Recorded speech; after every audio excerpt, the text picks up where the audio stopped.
والصلاة والسلام على من لا نبي بعده. أما بعد فأعوذ بالله من الشيطان الرجيم. بسم الله الرحمن الرحيم.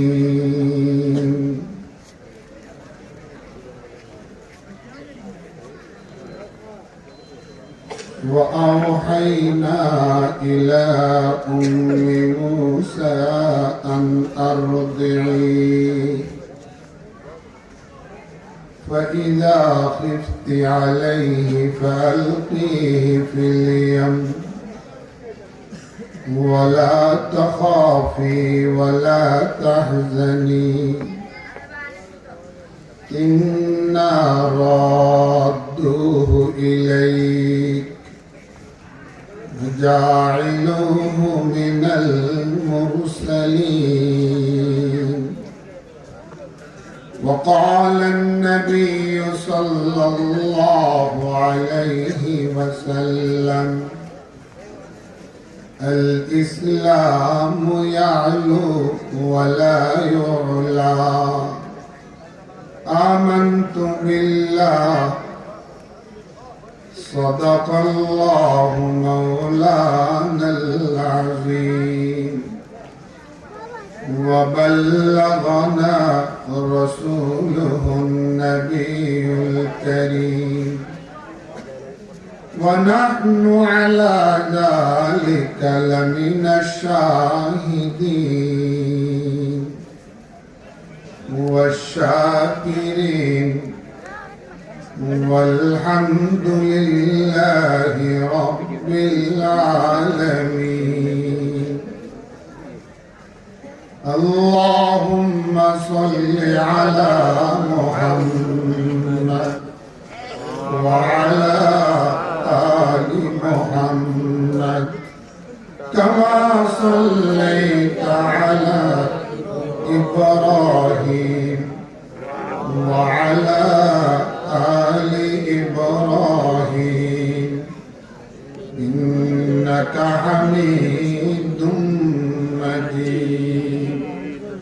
اللهم بارك على محمد وعلى آل محمد كما باركت على إبراهيم وعلى آل إبراهيم إنك حميد مجيد.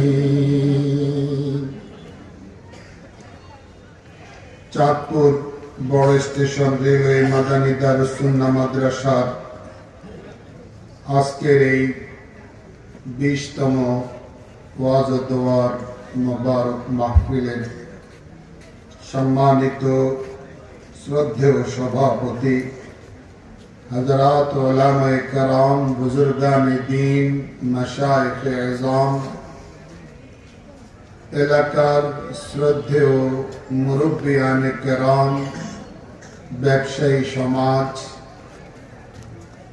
সমবেত দোস্ত আহবাব, সর্বস্তরের বেরাদারানে ইসলাম, মাইকের আওয়াজ যতদূর পর্যন্ত যাচ্ছে ততদূর পর্যন্ত বিভিন্ন ভাষায় বাড়িতে পর্দার আড়ালে অবস্থানকারিণী সম্মানিতা মা ও বোনেরা, সর্বপ্রথম মহান পরওয়ারদিগারে আলম আল্লাহ জাল্লা জালালুহু ওয়া আম্মা নওয়ালুহুর শাহী বারগাহে লাখো কোটি শুকরিয়া আদায় করছি, যিনি আমাদেরকে অনুগ্রহ আর অনুকম্পা প্রদর্শন করে দয়া করে এই বরকতময় মাহফিলে অংশগ্রহণ করা এবং প্রায় রাত 11টা পর্যন্ত জমে থাকার তৌফিক এনায়েত করেছেন।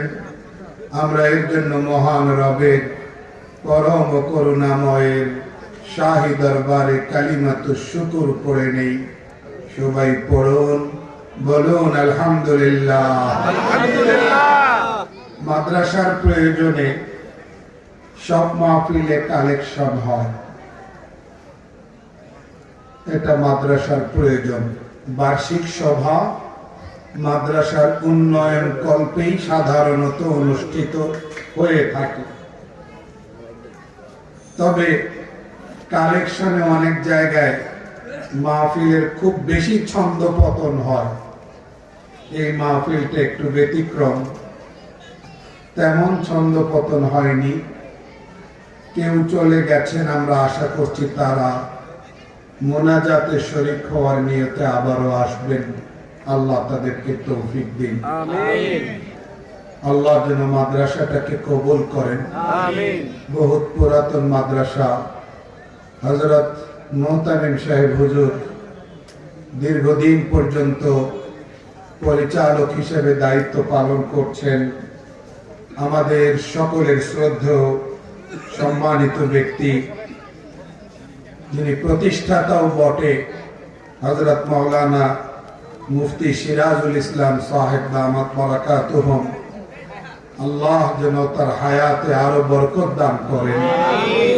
তিনি যেন আমাদের মাঝে আরো অনেক দিন জীবিত থাকেন, সুস্থতার সাথে তিনি যেন সব দিনই কাজ পরিচালনা করতে পারেন। আমরা দোয়া করি, শেষেও দোয়া করবো ইনশাআল্লাহ। আমার আগে মুআজ্জাজ মেহমান অনেক কষ্ট করে চাঁদা সংগ্রহ করেছেন, সময় নিয়ে বয়ান করেছেন এবং শেষে একটা কথা বলেছেন আমার ব্যাপারে যে আমি লম্বা আলোচনা করব না। যথার্থই বলেছেন। অল্প সময় কথা বলে আমরা মুনাজাতের দিকে যাব। আল্লাহ তৌফিক দান করেন। এই বছরের মাহফিলগুলো একটু ভিন্ন চেহারা। আমার সঙ্গে একমত হবেন না? একটু ভিন্ন আমেজে অনুষ্ঠিত হচ্ছে। দুই চারটা সীমিত সংখ্যক জায়গা ছাড়া সারা দেশটার প্রায় মাহফিলগুলোতে আমরা বিগত 16 বছর এত স্বাধীনভাবে কথা বলতে পারিনি। দুই চার জায়গা ছাড়া হাটহাজারী, বাবুনগর, ময়মনসিংহ, মাখজানুল উলুম, এরকম সীমিত হাতে গোনা কিছু জায়গা ছাড়া বাকি সব মাহফিল গুলোতে স্টেজে উঠবার আগে আমাদের টুটি চেপে ধরা হতো।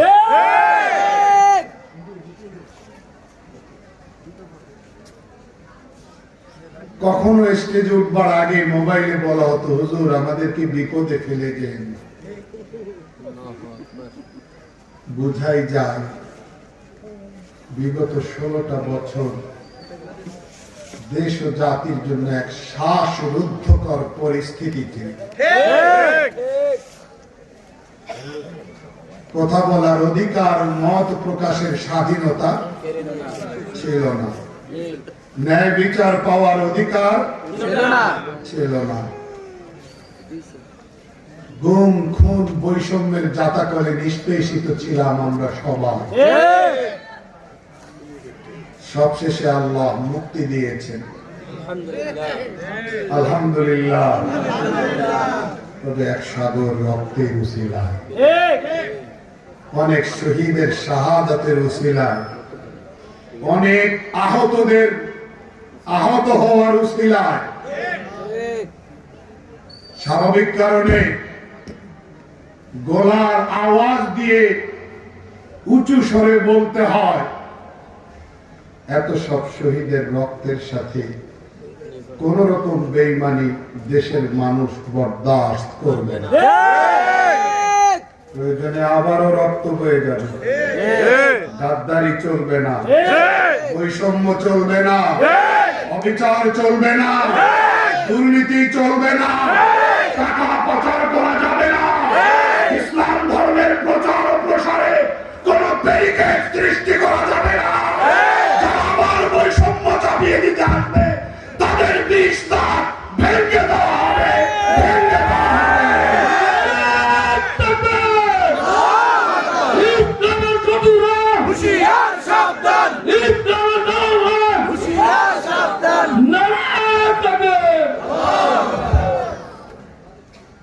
আল্লাহ আমাদের কবুল করেন।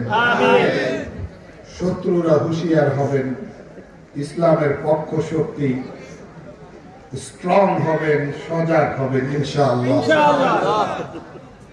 সর্বোচ্চ সতর্কতার সাথে কথা বলুন। আল্লাহ মুক্তি দিয়েছেন, অন্তর্বর্তী সরকার গঠিত হয়েছে। আমরা মাননীয় প্রধান উপদেষ্টার সাথে পরপর দুবার মিট করেছি, সাক্ষাৎ করেছি। আমি নিজে রাষ্ট্রের কল্যাণে, ইসলামের স্বার্থে প্রয়োজনীয় পরামর্শ আমরা দেওয়ার চেষ্টা করেছি, সামনেও দেব ইনশাআল্লাহ। রাজপথে ছিলাম, আমি যেই দল করে জমিয়তে উলামা ইসলাম বাংলাদেশ, এই দলের পক্ষ থেকে সুসংহত অবস্থান ছিল আন্দোলনের পক্ষে। আমি নিজে স্পটে গিয়েছি, জীবনের ঝুঁকি নিয়ে আমরা পরিস্থিতি ফেস করেছি। 2021 সালে মোদি বিরোধী আন্দোলন করতে গিয়ে আমাদেরকে অন্যায়ভাবে জেলে পাঠানো হয়েছে। মাহে রমজানের মতো একটি মোবারক মাসে প্রায় পুরাটা মাস আমাদেরকে রিমান্ডে থাকতে হয়েছে। খুনের আসামিরা, চুরির দায়ে যারা জেলে গেছে, তারা প্রতি সপ্তাহে একবার সাংবিধানিক অধিকার, পরিবারের সঙ্গে একবার কথা বলার সুযোগ পায়।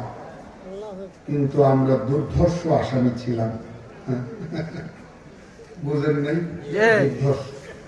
জন্য আমাদেরকে কাশিমপুর হাই সিকিউরিটি কারাগারে রাখা হয়েছে।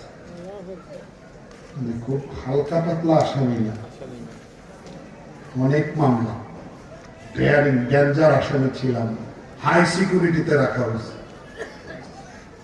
সাংবিধানিক অধিকার কেড়ে নেওয়া হয়েছে, মাসের পর মাস স্ত্রী, বউ, বাচ্চা, পরিবারের সঙ্গে কন্ট্যাক্টটা পর্যন্ত করতে দেয়নি। কিন্তু আমরা আমাদের রিমান্ড, জেল জুলুমের কথা বড় করে বলতে চাই না, কারণ আমাদের মাস কা মাস বা বছর কা বছর জেলে থাকা, এটাকেই যদি আমরা বড় কষ্ট হিসেবে দেখব, তাহলে ওই মায়ের কষ্টটা কে দেখবে যে মা তার সন্তানকে হারিয়েছে? আমরা যদি আমাদের জেল জুলুমের কষ্টটাকে বড় করে উপস্থাপন করতে যাব, তাহলে ওই বাচ্চাদের কষ্ট আর জ্বালাটা কে দেখবে যারা তাদের বাবাকে হারিয়েছে? আমরা যদি আমাদের কষ্টের কথাগুলোকে বেশি করে বলবো, তাহলে ওই স্ত্রীর কষ্টটা কে দেখবে, যন্ত্রণাটা কে দেখবে যে তার স্বামীকে হারিয়ে বিধবা হয়েছে? হাজার হাজার। সরকার গঠিত হলো, আমরা পরামর্শ দিলাম, দেব। লক্ষ্য করলাম এ পর্যন্ত 10টা কমিশন গঠিত হয়েছে। কয়টা? মানে সংবিধান সংস্কার কমিশন, নির্বাচন কমিশন, এটাকে ভালোভাবে পুনর্গঠন প্রশ্নে একটা সার্চ কমিটি, প্রশাসন সংক্রান্ত কমিশন, বুঝেন নাই? নারীদের একটা কমিশন, শ্রমিকদের স্বার্থ সংশ্লিষ্ট একটা কমিশন। এত কমিশন গঠন করা মানে রাষ্ট্রের সব সেক্টর ধ্বংস হয়ে গেছে, মেরুদণ্ড ভেঙে গেছে, ঠিক না বেঠিক? এত কমিশন গঠন করার এই জায়গায় আমার প্রশ্ন, সবচেয়ে আগে সচিবালয়ের প্রশাসনের সংস্কার, নির্বাচন কমিশনের সংস্কার, কনস্টিটিউশন বা সংবিধানের সংস্কার, বিভিন্ন ডিপার্টমেন্ট আর সেক্টরের সংস্কার, সব সংস্কারের আগে আমাদের যে সংস্কারটা সবচেয়ে বেশি দরকার, সেটা হলো আমার ইমানের সংস্কার। কিন্তু এটার জন্য কোনো কমিশন গঠন হয় না, রাষ্ট্র করবেও না। অথচ এই সংস্কারটাকে যদি আমরা ঠিক মতো করতে পারি, অর্থাৎ ঈমানটাকে যদি আমরা কাঙ্ক্ষিত মাত্রায় নিতে পারি, তাহলে আর চুরি থাকবে না, বৈষম্য থাকবে না, অবিচার থাকবে না, মারামারি থাকবে না, টেন্ডারবাজি থাকবে না, চাঁদাবাজি থাকবে না, অপহরণ থাকবে না, কিডন্যাপ থাকবে না, নারী জাতির মানুষের ইজ্জত আবরু সবকিছু নিরাপদ থাকবে, খাদ্য নিরাপত্তা, জননিরাপত্তা সব নিশ্চিত হয়ে যাবে যদি ঈমানটা ঠিক হয়। ঈমানের মতো ঈমান হলে ওই ঈমানদার চুরি করবে না, ডাকাতি করবে না, ঘুষের টাকা পকেটে নেবে না, নামকা অস্তে নামাজ পড়বে না, আল্লাহর জন্যই নামাজ পড়বে, আর ওই নামাজটাকে সমস্ত অপরাধ থেকে নিবৃত্ত রাখবে, বিরত রাখবে। রাষ্ট্রটা হবে কাঙ্ক্ষিত রাষ্ট্র, আদর্শ রাষ্ট্র, ইনসাফের রাষ্ট্র, শান্তিময় রাষ্ট্র, নিরাপদ রাষ্ট্র, সবাই নিরাপদ। মূল সংস্কার ঈমানের দরকার। কিসের ভাই? কিসের দরকার? রাজারও ঈমান ঠিক হবে, প্রজাদেরও ঈমান ঠিক হবে, সাধারণ জনগণেরও ঈমান ঠিক হবে। ঈমান আমরা পৃথিবীতে কারো গোলামি করতে আসি নাই, একজনের গোলামি করতে আসছি, তিনি আল্লাহ, আর কারণ। এই গোলামিটা যদি আমরা ভুলে যাই, তাহলে আল্লাহ এত সব অগণিত নেয়ামত ভোগ করার কোন অধিকার আমার নাই। আয় তায়ের লাহোতি উস রিস্কে সে হ্যায় মওত अच्छी, আয় তায়ের লাহোতি उस रिस्क से है मौत अच्छी, जिस रिस्क से आती है परवाज में कोताही। পাখির কাজ হলো ওড়া। আপনি পাখি পালছেন, খুব আদর যত্ন করছেন, টাইম টু টাইম তাকে আপনি খাবার দিচ্ছেন। আপনার এত আদর যত্ন আর খানা খাদ্য পেয়ে পাখি উড়াই ভুলে গেল। কবি বলেন, যে খাওয়া খেয়ে সে উড়াই ভুলে যায়, সে খাওয়ার চেয়ে তার মরাই উত্তম। অ্যাটেনশন প্লিজ, মনোযোগ চাই, এক্সকিউজ মি, কথা বুঝুন। যে পাখি রিজিক খাইয়া উঠতেই পারে না, এমন রিজিক খাওয়ার চেয়ে তার মরে যাওয়াই উত্তম। এমন ভাবে বেঁচে থাকা, যে বেঁচে থাকায় আমরা আল্লাহর গোলামি করতে পারবো না, এইরকম বেঁচে থাকার চেয়ে মরে যাওয়াই উত্তম। কথা ঠিক না বেঠিক? গোলামি কার হবে? আল্লাহ। বিধান কার মানবো? আল্লাহ। হুকুম কার মানবো? আল্লাহ। জীবনটা যিনি দিয়েছেন তার হুকুম মানবো। আমাকে আমেরিকা জীবন দেয় নাই, আমাকে ফ্রান্স, জার্মান, রাশিয়া জীবন দেয় নাই, আমাকে চীন আর রাশিয়া এই জীবন ভিক্ষা দেয় নাই, আমাকে পৃথিবীর কোন লিডার আর রাষ্ট্রপ্রধান এই জীবন দেয় নাই। সুতরাং আমি তাদের কারো দাসত্ব করব না, আমি দাসত্ব করব যিনি আমার মালিক, যিনি আমার খালিক, তার আর কারো নয়। কারা রাজি হাত দেখান। এগুলো হলো আমাদের ঈমানের ওয়াদা, ঠিক না বেঠি? দাসত্ব কার জন্য? আল্লাহ। জোরে আল্লাহ।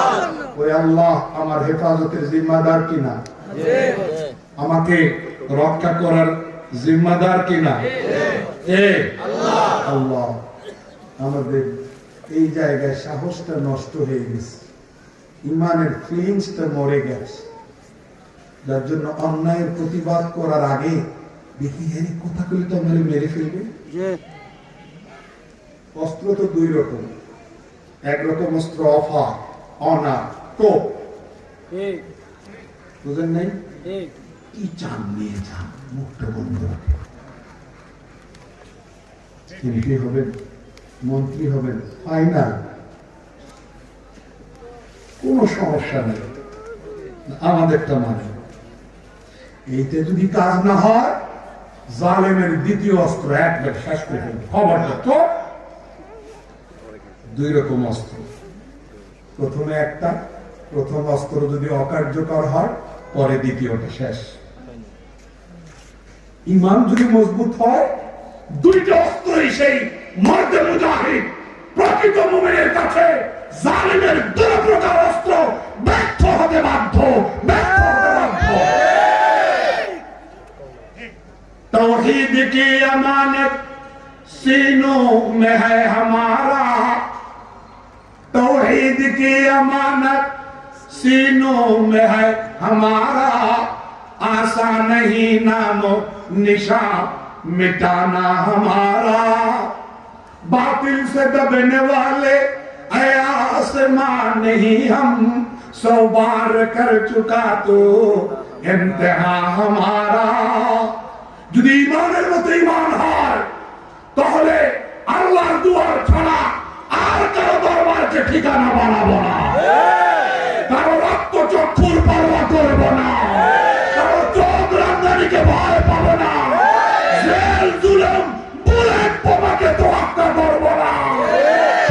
আল্লাহর পথে থাকবো, আল্লাহর পথে কোনো পরোয়া করবো না। আল্লাহর কাছে হাত দেখান, মৃত্যু পর্যন্ত এইভাবে থাকবো। পারবো কি পারবো না? পারবো ইনশাআল্লাহ থাকবো তো ইনশাআল্লাহ। আল্লাহ ওয়াদা দিয়েছেন, বান্দা তুই আমার কাছে শক্ত হয়ে থাক, তোর জিম্মাদার, তোর জিম্মাদার। কোরআনে কারীমের সূরা কাসাস থেকে একখানি আয়াত পড়ছি, হযরত মুসা আলাইহিস সালাম সংশ্লিষ্ট। কে জানে কে যেন কোন জ্যোতিষী খোদাদ্রোহী ফেরাউনের কানে এসে এই ইনজেকশন পুশ করছে। আপনার লাগছে এমন এক নবজাতক আসতে যাচ্ছে যার হাতে আপনার সাম্রাজ্য টিকবে না, তছনছ হয়ে যাবে। কি সমস্ত অতীত ইতিহাস বলে সমস্ত স্বৈরাচারের নেচার একরকম, সব বৈশিষ্ট্য মিলে দেয়। এখন তো আমার বুদ্ধি একটাই, গদি বাচ্চা।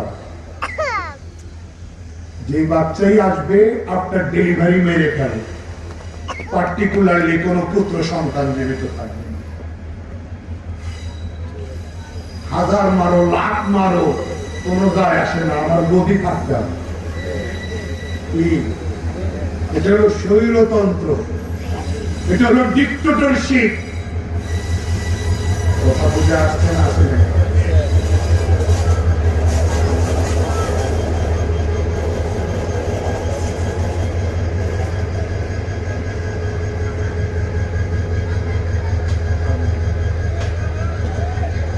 কথা সংক্ষেপ,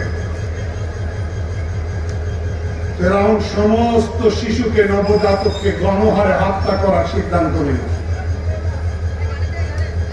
এই শ্বাসরুদ্ধকর মুহূর্তে, ঝুঁকিপূর্ণ পরিবেশে কোন গর্ভবতী নারী আফটার ডেলিভারি তার বাচ্চাকে জীবিত রাখতে পারছে না। এইরকম অমানবিক এক পরিবেশে হযরত মুসা আলাইহিস সালাম মায়ের পেটে চলে আসেন। আল্লাহু আকবার, আল্লাহর সিদ্ধান্ত রূপবার সত্যিকারও আছে, আল্লাহর ফয়সালা প্রতিহত করার সত্যিকারও আছে। মুসা আলাইহিস সালাম মায়ের পেটে আসলেন, ভূমিষ্ঠ হলেন। মুসা আলাইহিস সালামের মা জননী অস্থির, মাতৃ মমতা, মাতৃত্বের সেই ফিল। এখন আমার বাচ্চাটা কি হবে? ঠিক ওই মুহূর্তে আল্লাহ বলছেন, আমি বিশেষভাবে আদেশ দিলাম মুসা আলাইহিস সালামের মাকে, নো হেজিটেশন, নো টেনশন, কোনো চিন্তা করো না, আরো দেরি, তুমি তোমার বাচ্চাকে দুধ খাওয়াইতে থাকো। যখন খুব বেশি ভয় পেয়ে যাবে যে আর রক্ষা করা যাচ্ছে না,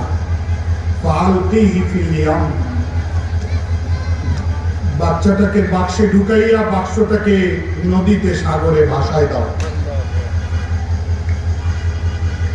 আল্লাহ বলেন, ভাসাইয়া দেবা, ওয়ালা তাখাফি। মায়ের মন নারী ছেড়া ধন, কি করে কি করে এই সিদ্ধান্ত করবে পালন? কল্পনাই করা যায় না। আল্লাহ বলেন, শুনো, লা তাখাফি, একটু ভয় পেও না, ওয়ালা তাহজানি, একটু দুশ্চিন্তা করো না। আমার দুইটা প্রমিস, আমার দুইটা ওয়াদা শুনে নাও। ইন্না রাদ্দুহু ইলাইক, তোমার কোলের বাচ্চাকে তোমার কোলে আমি আল্লাহ ফিরাইয়া দিব। দুই নম্বর প্রমিস নম্বর 2, ওয়াজাইলুহু মিনাল মুরসালিন, তাকে আমি রাসূল বানাবো। এটা two promise from Allah. One promise or two promise? Two promise from Allah. Two commitment. Number 1, তোমার সন্তানকে তোমার কোলে ফেরানো। কমিটমেন্ট নাম্বার 2, তাকে রাসূল বানানো। আপনি কল্পনা করতে পারেন যে একজন বাবা বা মায়ের পক্ষে একজন জীবিত নবজাতককে এইভাবে জীবন্ত অবস্থায় পানিতে ফেলে দেওয়া সম্ভব? মুসা আলাইহিস সালামের মা তো নবী ছিলেন না, কোনো নারী নবী হয় না, রাসূল হয় না, এটা বিশেষ পদ্ধতির ওয়াদা। তিনি কিভাবে আল্লাহর এই ওয়াদাকে বিশ্বাস করলেন? আমাদের বিশ্বাসটা কি ওই জায়গায় আছে? জোরে জোরে, আমাদের বিশ্বাসটা ওই জায়গায় আছে? এই জায়গায় ঈমানটা মেরামত করতে হবে। বাঁচান আল্লাহ, মারেন আল্লাহ, সুস্থতা কার হাতে? অসুস্থ কে করেন? নিরাপত্তা কে দেন? রিজিক কার হাতে? সারা পৃথিবীর কন্ট্রোল কার হাতে? আওয়াজ নাই কেন? কার হাতে? কার হাতে? বলে বলেন আল্লাহু আকবার, চিৎকার করে বলেন আল্লাহু আকবার। বাঁচান আল্লাহ, নিরাপত্তা দেন আল্লাহ। তিনি দুধ খাওয়াইতেছেন, দুধ খাওয়াইতেছেন, দুধ খাওয়াইতেছেন। পরিস্থিতি ক্রমশ জটিল, গোয়েন্দা বাহিনী তৎপর, ইনকোয়ারি, তল্লাশি চলছে। ডেলিভারির আগে মুসা আলাইহিস সালাম মা ধাত্রীকে ডাকছিলেন। ধাত্রী পেশায় ধাত্রী, আবার বান্ধবীও।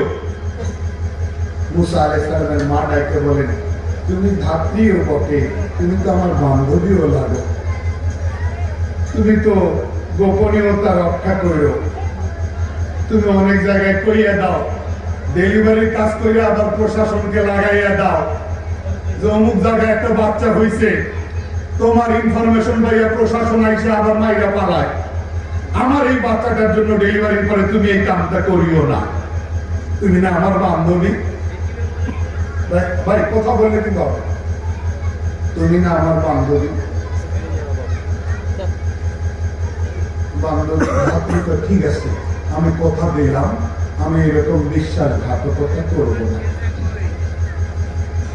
একজন দিয়ে বলেন তুমি এখানেই থাকবে, নিয়ে যাবে, এখনই কেটে নিয়ে যাবে।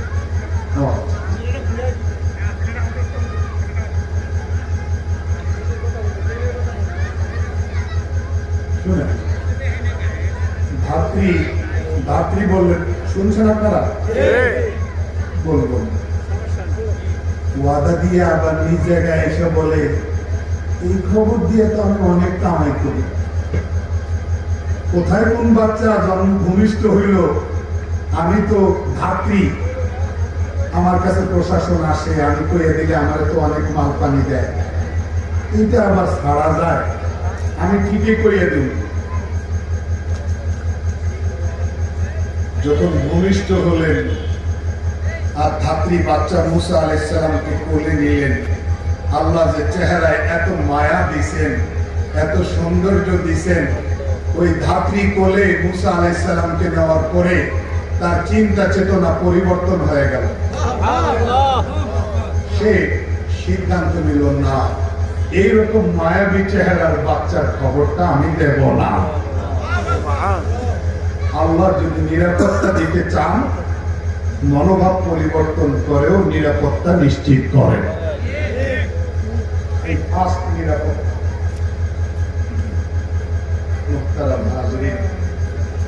জন্মের করে দুধ খাওয়াইতেছেন, দুধ খাওয়াইতেছেন, দুধ খাওয়াইতেছেন, যখন পরিস্থিতি আরো জটিল, গোয়েন্দা বাহিনী আরো তৎপর, তল্লাশির মাত্রা আরো বেড়ে গেছে,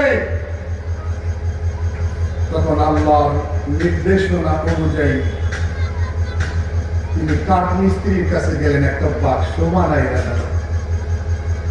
কাঠমিস্ত্রি বাক্স দিয়ে কি হবে?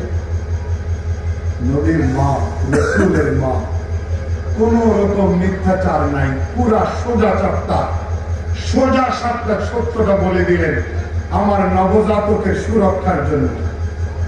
বাক্সে ঢুকাইয়া নদীতে পারে। মিস্ত্রি বাক্স বানাইয়া দিল ঠিকই, কিন্তু মনে মনে প্ল্যান করলো এইরকম একটা গরম খবর প্রশাসনের কাছে বললে ছোটখাটো তো বিনিময় না, বিনিময়টা তো অনেক বেশি। বাক্স বানাই দিয়ে প্রশাসনের কাছে বলতে গেছে। গোয়েন্দারা স্যারে বসা, প্রশাসনিক কর্মকর্তারা বসা, দপ্তরে ঢুকছে, গরম খবর দিবে। তোমরা কি ডিউটি করো? ওই জায়গায় তো একটা ছেলে আছে, যাও। বলতে গেছে, প্রশাসনের কর্তা ব্যক্তিদের সামনে দাঁড়াইছে, জবান বন্ধ।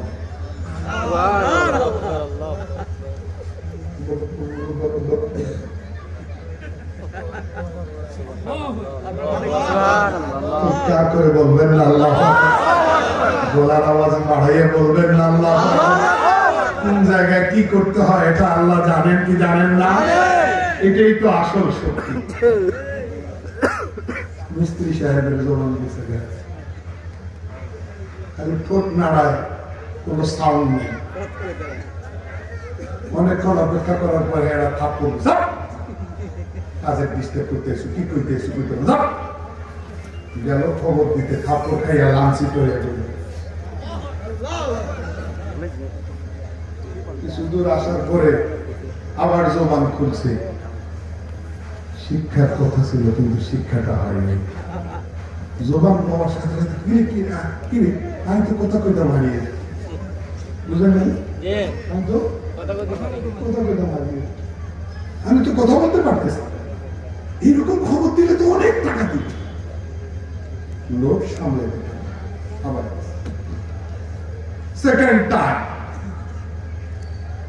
আবার যাওয়ার পরে আবার একই পরিণতি, জবান চলে না।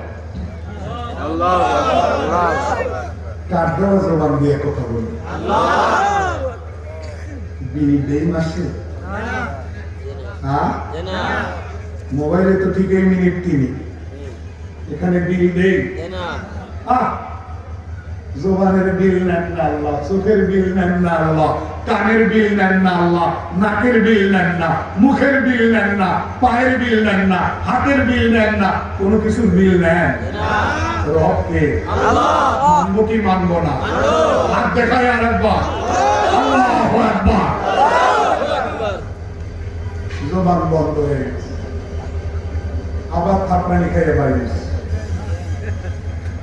এবার বাইরে রেখে আল্লাহ বুঝছি এই বাচ্চাটা 10টা বাচ্চার মতন না,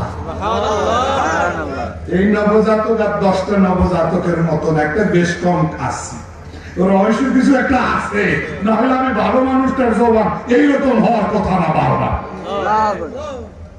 আল্লাহ আরেকবার ফিরে দাও, আর বেমানি করবো না আল্লাহ, আর তুলতে যাবো না, ওই পথেই যাবো না।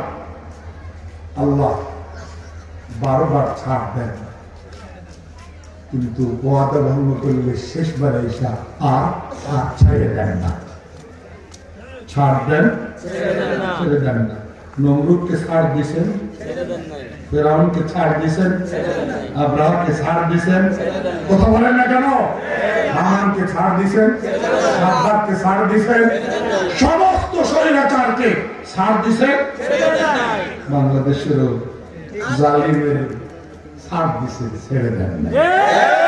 সামনে যারা শিক্ষা নেবেন না তাদেরকেও ছাড় দেবেন, ছেড়ে দেবেন না। ঠিক না? দেখে আমরা বিশ্বাস করি কিনা? এখন এইরকম ওয়াদা করার পরে আল্লাহ মঞ্জুরি দিচ্ছেন, জবান খুলে দিচ্ছে। আল্লাহ নগদ নগদ ওয়াদা, নগদ নগদ দোয়া কবুল করলেন। বাচ্চাটা নিশ্চয়ই আনকমন বাচ্চা, নিশ্চয়ই তুমি তাহলে কিছু একটা বানাইবা। না হলে তার খবর লুকাইবার জন্য আমি ভালো মানুষটার জবান বন্ধ করলাম। নিশ্চয়ই তুমি কিছু একটা বানাইবা। খোদা, তোমার প্ল্যানটা তো অন্যরকম মনে হইতেছে। আল্লাহ, যদি ওই বাচ্চাটা ওইরকম কিছু একটা হয় তাহলে অতদিন পর্যন্ত হায়াত দিও। এইরকম বাচ্চা আসল সময় যাওয়ার পরে একটু মোলাকাতের সুযোগ দিও। তাফসীরের কিতাবে লেখা, আল্লাহ তার এই দোয়াটাও মঞ্জুর করছে। কি অদ্ভুত না, কি আশ্চর্য না? কোরআন এগুলো কেন বলছে? আমাদের ঈমানকে পাকা করার জন্যই তো কোরআনে কাহিনীগুলো নিয়ে আসছে। মুহতারাম হাজিরিন, ভাতৃর মনোভাব পরিবর্তন করে আল্লাহ সুরক্ষা দিলেন, মিস্ত্রির জবান নষ্ট করে আল্লাহ সুরক্ষা দিলেন। মুসা আলাইহিস সালামের মা জননী মিস্ত্রির বানানো বাক্সে বাচ্চারে ঢুকাইয়া পানিতে ভাসাই দিলে, সেখানে আল্লাহ সুরক্ষা দিয়ে নিরাপত্তা দিলেন। বাচ্চা কিছুই হয় না, ফিডার নাই, দুধ নাই, বুঝেন নাই? আঙুল দিয়ে মধু বাইরে হয়, দুধ বাইরে হয়।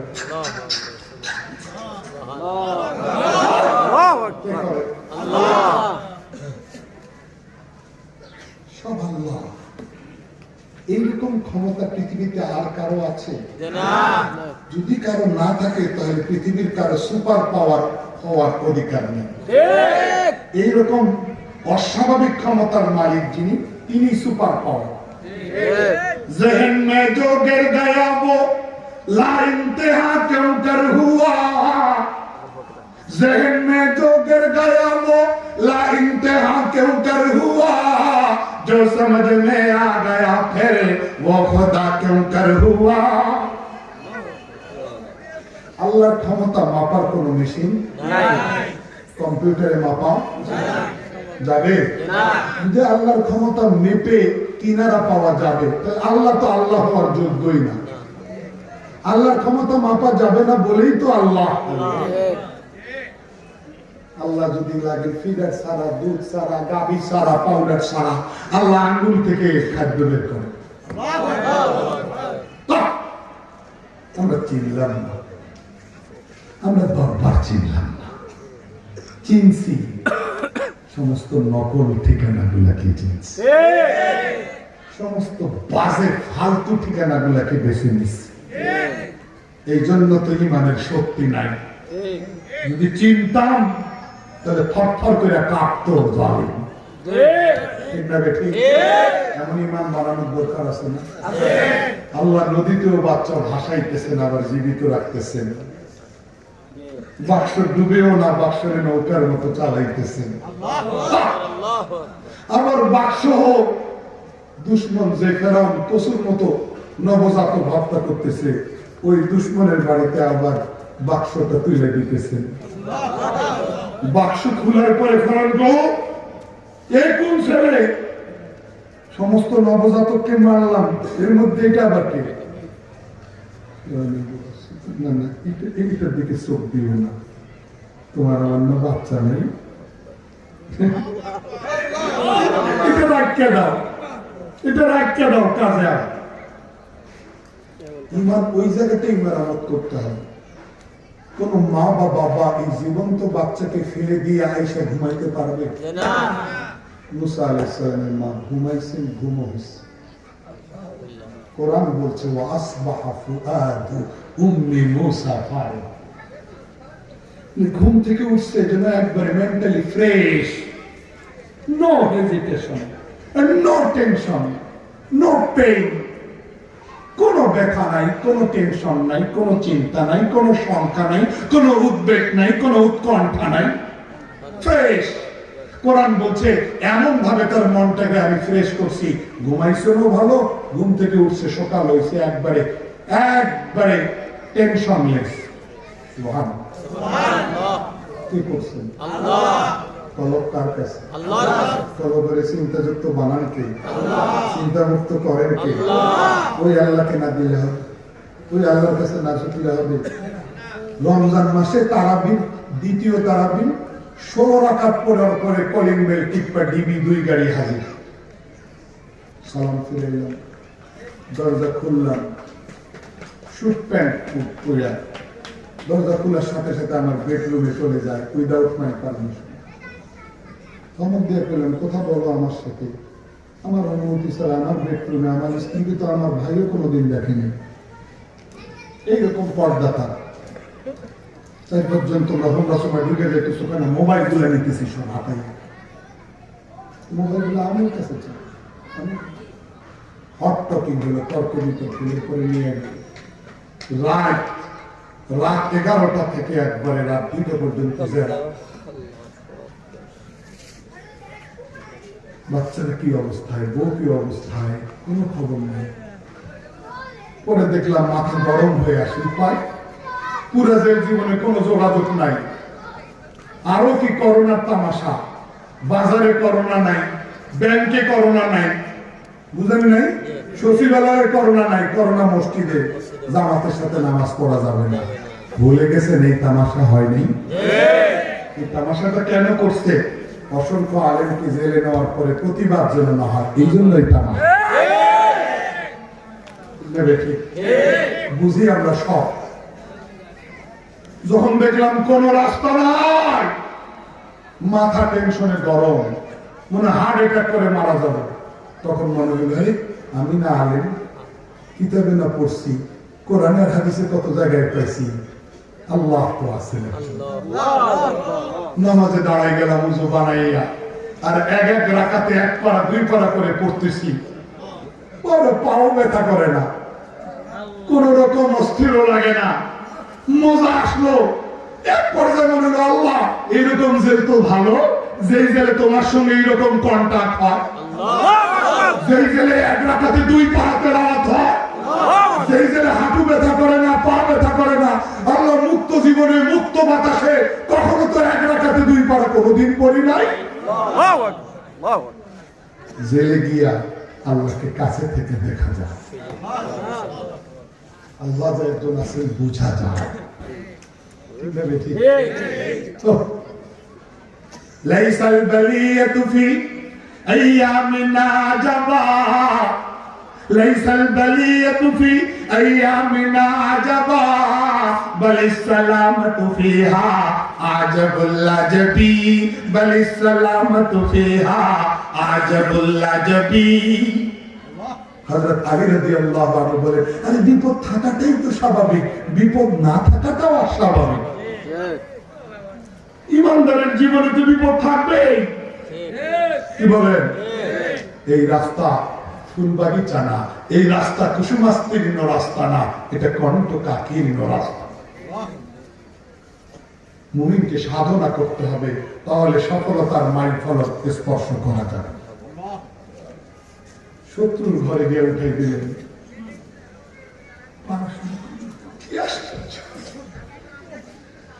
বাচ্চা বাক্স সহ, বাক্সের ভিতরে বাচ্চা, বাক্স ভাসতে থাকে। মুসা আলাইহিস সালামের বোন ভাইয়ের মায়া ছাড়তে পারেন না, তিনিও নদীর পারে পারে বাক্স পাহারা দেন। যখন বাক্স শত্রুর বাড়িতে উঠে আর হাজারো দর্শক জনতার ভিড়, কিভাবে নদীর থেকে এক বাক্স, নদীর থেকে এক নবজাতক উদ্ধার করা হচ্ছে। পেপারে থাকলে, আজকের যুগের মতো পেপার থাকলে ফার্স্ট পেজে লিড নিউজ হইতো, প্রথম শুনলাম নদীতে ভাসমান জীবিত বাচ্চা উদ্ধার। হাজার হাজার ওই দর্শনার্থীর মধ্যে মুসা আলাইহিস সালামের বোন ঢুকছে। এখন আগে তো বাচ্চাটারে বাঁচাইতেই, একজন ধাত্রী ভাড়ায় পাওয়া যায়, তার আসতেছে আর দুধ খাওয়াইতে লাগে। শিশু মুসা কারো স্তর টাচ করে না। একটার পর একটা ধাত্রী আসে, মুখ লাগে নেয়, সব কুদরতি প্লান। যখন কারোটাই গ্রহণ করে না, তখন বোন ভিড় ঠেলে কয়, আমি একটা খবর দিতে পারি, আমার কাছে একজন আনকমন মহিলার সন্ধান আছে, যার দুধ কোন নবজাতক ফেরায় না। যার দুধ, আমার কাছে একজন আনকমন মহিলার সন্ধান আছে, নিবেন? যখন বাচ্চা কারোটাই নেয় না তখন তো এই খবর লুফে দিবে। বলো বলো তাড়াতাড়ি তাড়াতাড়ি কোথায়, ঠিক না বলো? প্রশাসন চলে যায় মুসা আলাইহিস সালামের মায়ের কাছে। যে প্রশাসন মারে ঘরে ঘরে ঢুকা, সেই প্রশাসন আনতে গেছে মুসা আলাইহিস সালাম, প্রটোকল দিয়ে নিয়ে আসছে, আনার করে লাগাইছেন। আর মুসা আলাইহিস সালাম খুব সুন্দর ভাবে আসল মাকে চিনতে পেরে খাওয়া শুরু করছে। আরে জোরে আওয়াজ দিয়া ইমানি নারা, ইমান দীপ্ত নারা, আওয়াজ দিয়া নারা, মর্দে মুজাহিদের নারা। অনেকক্ষণ খাইছে, পেট ভরছে, দুধ ছাড়ছে। এখন কইছে তুমি এখানে থাইতে যাও, কত টাকা চাও, বেতন যা চাও তাই দাও। মুসা আলাইহিস সালাম আমার কোনো বেতনের দরকার নাই, আমি এখানে থাকতেও পারবো না, ঘর বাড়ি চাই।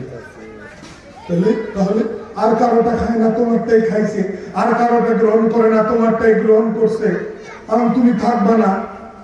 এটা কি তুমি কত চাও? না যত লাখ কোটি দাও, আমি ঘর বাড়ি ছেড়ে দেব। অন্তরে এই দূরদর্শিতাকে ঢালছে। হ্যাঁ, আমরা বলে রাজনীতি জানি না, আমরা বলে সচিবালয় চালাইতে পারবো না, এগুলো পড়লে আমাদের কাছে রাজনীতি শিখতে হবে।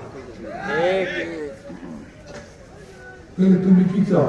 আমার বেশি বেশি যদি আপনারা খাওয়াইতে কোনো, দুধ পালতে কোনো, বেশি বেশি এতটুকুতে আমি রাজি, আমি বাচ্চা নিয়ে যেতে পারি। উপায় তো নাই, উপায় তো নাই। আল্লাহ এমনি ভাষায়, আল্লাহ এমনি আটকায়, আল্লাহ এমনি ধরে, আল্লাহ এমনি কামড়ায় ধরে। সময় হলো সুযোগ আসতে, সময় আসতে।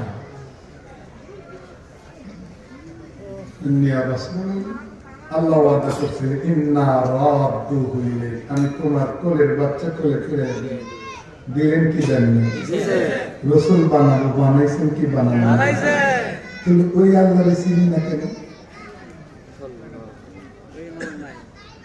যদি যে ইসলাম আল্লাহ আমার জন্য পছন্দ করেছেন, ওয়ারাদিতু লাকুমুল ইসলাম দীনা, আল্লাহ যেমন মহান, আল্লাহর পছন্দ মহান, আল্লাহর যেমন কোনো খুঁত নাই, আল্লাহর পছন্দের এরকম খুঁত নাই। যে ইসলাম আল্লাহ আমার আপনার জন্য পছন্দ করেছেন, ওই ইসলামের ব্যাপারে আল্লাহর রাসূল সাল্লাল্লাহু আলাইহি সাল্লাম বলে গেছেন 1400-1450 বছর আগে, আল ইসলাম ইয়ালু ওয়ালা ইউলা, আল ইসলাম ইয়ালু ওয়ালা ইউলা। ইসলাম বিজয়ী হবে, পরাজিত হবে না। ইসলাম জিতবার জন্য আসছে, পরাজিত হওয়ার জন্য। আমি ওই ইসলামের একজন ধারক, আমি ওই ইসলামের একজন বাহক। যে ইসলাম পৃথিবীতে জিততে আসছে, হারতে আসে নাই। যে ইসলাম বিজয়ের মালা পড়তে আসছে, পরাজয়ের গ্লানিতে আসে নাই। আমি ওই ইসলামের একজন ধারক ও বাহক। সুতরাং আমাকে চ্যালেঞ্জ গ্রহণ করতে হবে। আমি ইসলাম বিরোধী কোন সিদ্ধান্তের কাছে কখনো মাথা নত করবো না। প্রয়োজনে জীবন বিলাবো, প্রয়োজনে রক্ত দেবো, মাথা নত করবো না, মাথা নত করবো না।